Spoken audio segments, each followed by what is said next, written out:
In this video, I'll show you how to solve the ALEKS problem called writing Lewis structures for diatomic molecules. So in this problem, we are going to come up with the Lewis structure for the CO molecule. The first thing that we need to do is add up the number of valence electrons in our molecule. And we're going to get that information by looking at where each one of these elements is on the periodic table. Carbon, because it is in column number 4, it has 4 valence electrons, and oxygen, because it is in column number 6, it has 6 valence electrons. That's a total of 10. That means in our drawing, we're going to need to come up with 10 electrons. Next thing that we're going to do is actually place our atoms inside this drawing box. We're going to use this symbol right here. Even though it says carbon, this symbol is used to type in any atomic symbol at all. So you're going to click on this and it's going to make a box pop up, and you're going to, in that box, you're going to type C for carbon. And then we want to take our carbon atom and bond it to the oxygen atom. So we'll use this line right here. This is the bond. We'll click on this line and then click on the carbon atom, and that'll draw a bond.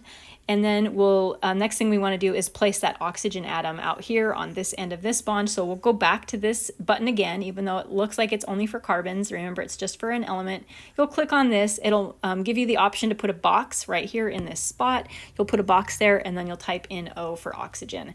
And there we have connected our carbon and our oxygen. And when we did that, we used 2 of the electrons in this molecule. So now we have 8 electrons left.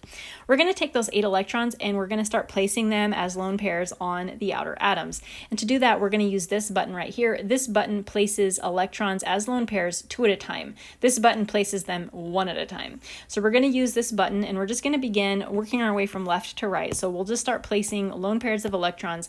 Click on this button and then click on the carbon, and it's going to stick a lone pair of electrons right there. And do it again, give that carbon another lone pair, and do it one more time, give that carbon another lone pair. Remember that we want to satisfy the octet rule, so when we look at carbon, we want to see 2, 4, 6, 8 electrons around it. Placing those 3 lone pairs used a total of 6 electrons, which means that we are down to just 2 more electrons to work with. Those last 2 electrons we're going to place on the oxygen atom as a lone pair. Same thing, click on this button and then click on the oxygen atom, and it's going to let you put a lone pair of electrons on the oxygen.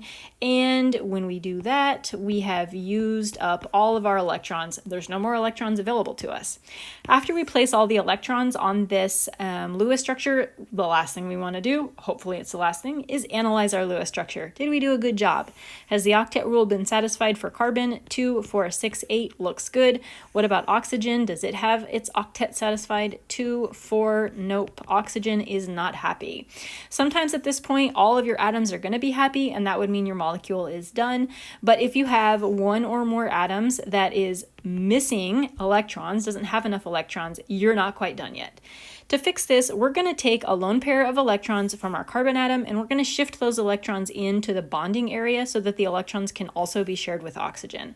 So what we need to do is use our little eraser tool here and erase the electrons, one of the lone pairs of electrons from the carbon. It's only going to let you erase them 1 at a time, even though you placed them 2 at a time. Click on the eraser and then click on the lone pair, and it'll disappear 1 electron at a time. And then use your bonding tool to create a double bond, to just draw another bond in between the carbon and the oxygen. After you've done this, let's reevaluate again. What's going on with carbon? It has 2, 4, 6, 8, so the carbon is still happy in terms of having an octet. What about oxygen? Oxygen has 2, 4, 6. Oxygen still not happy. That just means we need to repeat this process. Click on your eraser, erase another lone pair 1 at a time, and create another bond in between these 2 atoms. Let's check it again. Carbon has 2, 4, 6, 8. Carbon is still happy. Oxygen has 2, 4, 6, 8. Now oxygen is also happy, and this structure is done.